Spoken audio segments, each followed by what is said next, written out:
2013లో అయినాయి ఉమ్మడి రాష్ట్రంలో లోకల్ బాడీ ఎన్నికలు. ఆ తర్వాత 2019లో అయినాయి. ఇప్పుడు 2025. సో దీని సంగతి ఏందో చూద్దాం. కానీ 2013లో మనకు లోకల్ బాడీ ఎన్నికలైనప్పుడు బీసీలకు దక్కినటువంటి రిజర్వేషన్ ఎంత అంటే 33.4% రిజర్వేషన్ అప్పుడు దక్కింది. 33.4% సర్పంచులు రిజర్వ్ కేటగిరీలో బీసీలకు దక్కినాయి. ఆ తర్వాత 2019కి వచ్చేసరికి 40% దాటింది. 40% వచ్చింది 2019 నాటికి. 40% రిజర్వేషన్ దక్కింది. పైపెచ్చు ఏంటంటే ఓపెన్ కేటగిరీలో కలిపి దాదాపు సర్పంచుల్లో 51.1%, 51.1% బీసీలకే సర్పంచులు అయ్యారు.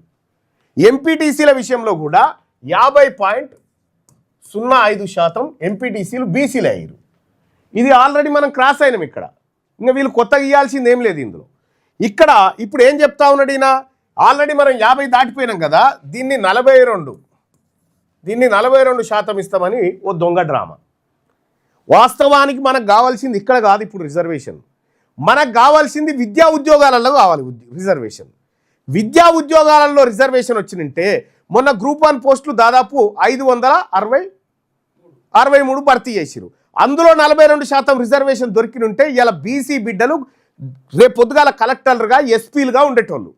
అక్కడ ఉద్యోగాలు ఇవ్వకుండా దొంగతనంగా దాన్ని భర్తీ చేసుకొని రాని దానికోసం అసలు ఇది రావాలంటే ఏం చేయాలి? పోనీ ఈ 42% రిజర్వేషన్ రావాలంటే ఏం చేయాలి?